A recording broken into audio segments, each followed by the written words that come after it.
Hey, good morning, YouTube. So anyway, we're out at the cabin in the woods, so to speak. We have a little bit of snow out, and Susie Builder's making coffee. So awesome. So my job is to start the wood stove. So this is a almost fully burned out wood stove. I opened the door this morning, and I don't know if the camera can show it, but there's a couple glowing embers still in there. So yeah, you just, that's from the evening fire. I choked down the damper rod to restrict the air, and then the firebox will burn for many, many hours through the night. And you can see it's still glowing now. So anyway, I found out from watching YouTube the best way to start a fire in a wood stove. So here, let's take a quick look. I have a little tool set here with a poker and a brush and a little shovel. And what I do is I take a look at the depth of the ashes, and this stove burns very efficiently, so there's not much ash. So as you can see, the ash depth is only maximum 1 inch. So as soon as it gets to like a couple inches or so, I scoop it out and we use it for the garden. Only ever burn super clean items in your wood stove. Then you can use the charcoal and ash to fortify the garden soil. So anyway, I flatten it out so it's even. Open the damper to full air input. Grab a couple logs. We brought them in already last night. And some split fir. This is a dried split fir. It's really nice to burn. So I put one piece on the left.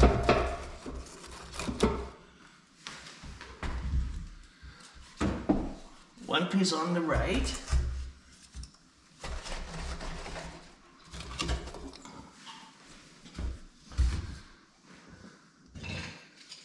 I have some really fine little sticks I chopped up with the axe.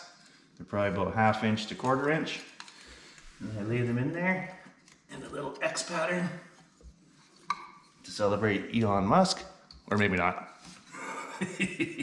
So I put them in there like a little X.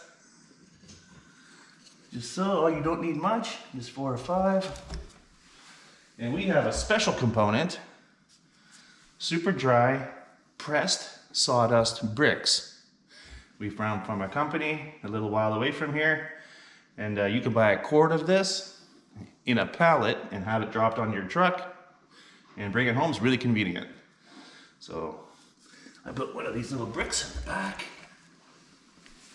and then this is one of the secrets that not much people talk about. So you have your kindling in the middle, a couple logs on each side, and then you cover the kindling with a couple pieces of really dry,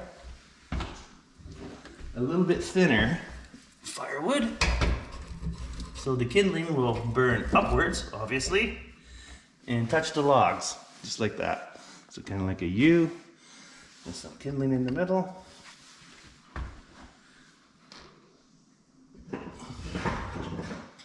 Okay, so now you have your little arrangement. And I've used newspaper, but newspaper is dirty and it's smoky and it all burns at once, then it stops burning. Best way to use is a propane torch.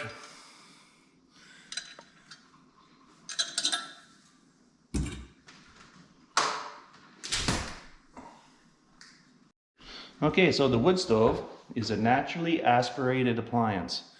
It has no fans or exhaust pushing like the modern furnaces, so you have to keep draft in mind. So the house is warm this morning. It's still 15 or about 15 degrees in here from yesterday's 22. So the warm air in the room would go into the wood box now that the door is open and travel up the chimney, because outside is cold, inside is warm, and warm air rises. So you have to create a bit of a draft. Gotta make sure your bathroom fans and your OTR isn't on, or rather you can reverse the draft and draw the air down the chimney into the room. So we do it the other way. So So here, have a look.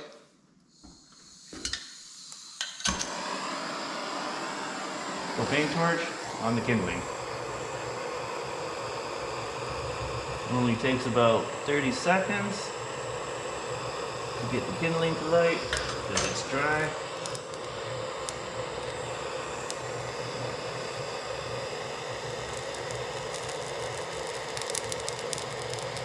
When the door is open on a wood stove, be very conscious of sparks. Even though that you have a nice hearth,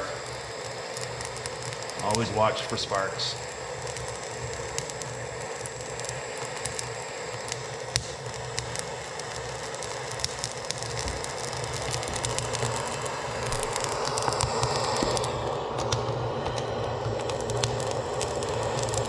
Once the kindling is caught, the wood above it will catch momentarily after.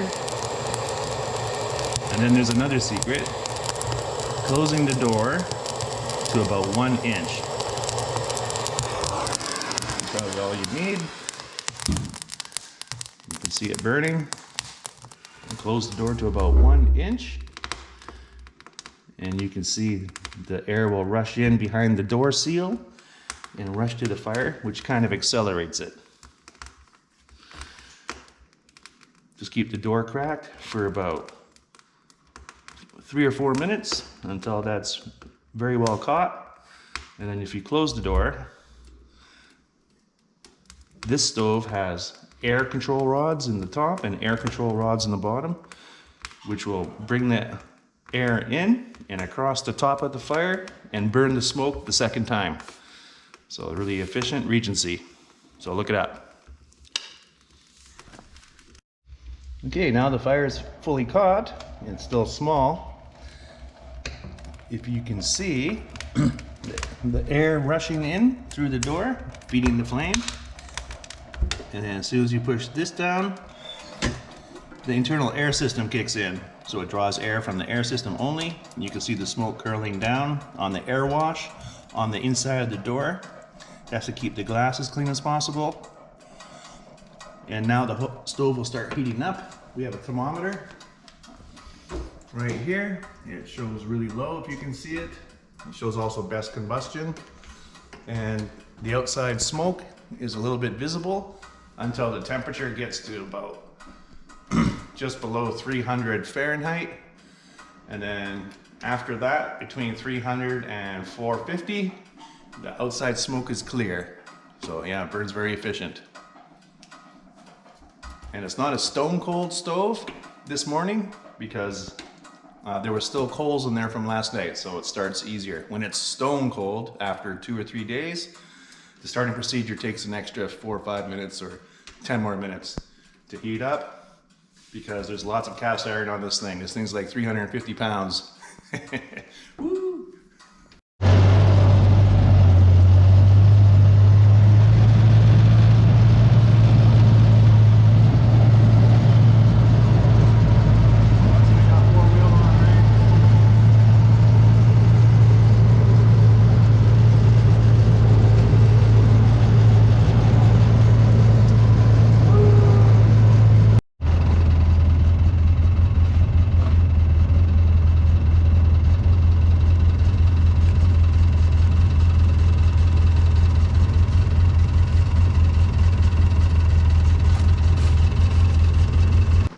Oh, it looks like Susie Pumpkin is packing a pumpkin to the top of the mountain. Let's go check it out. Okay, so there's probably around 4 inches of snow here. And we're going to check the game cam. And so we got to do this little bit of a climb. It's about 100 feet higher than we park. See, we park down there with the Ranger.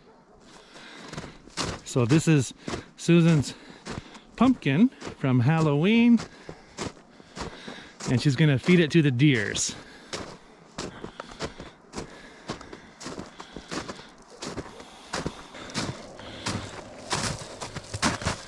Nice pumpkin.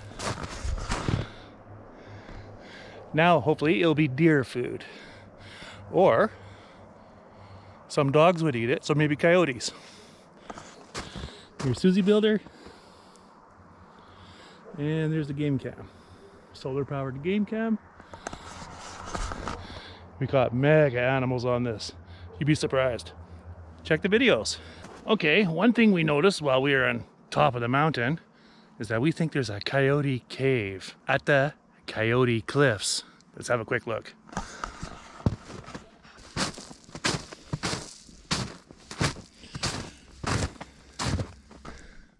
If you look at the snow, you can see animal prints.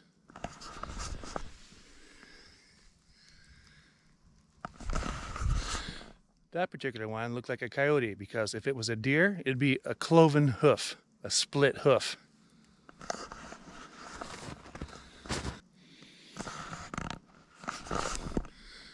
Tons of prints around here.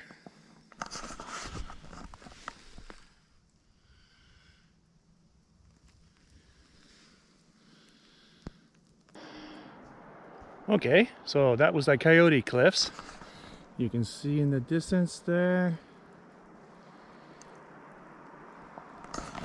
We have many of them on the game cam. We'll show you some this time too.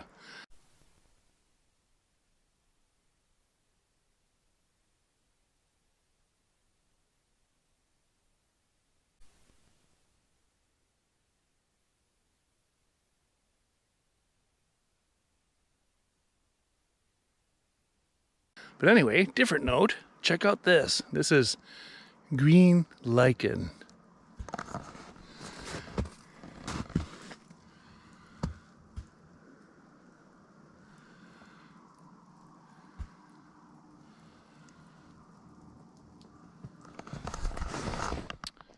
Only ever on the north side of a tree.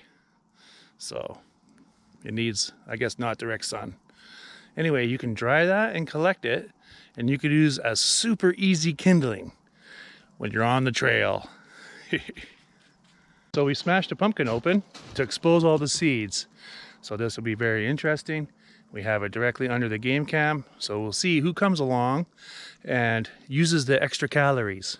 Here, have a look.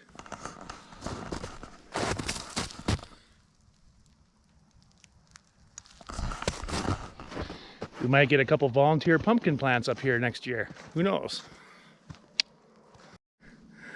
So you'll notice, Susie Builder has got her bambushka on, her mucky luck. Same as me. Got to keep your brains warm for good thinking. Hey YouTube, so check out our Christmas tree. I think you saw this one last year. Very nice Christmas tree with some lights. One of the neighbors brought it over, so yeah, we really like it. So anyway, thanks for coming along this year. We're signing off for the season by the nice toasty wood stove. So yeah, thanks for watching all the videos this year. Merry Christmas, and make sure to stay tuned for the exciting adventures in 2025.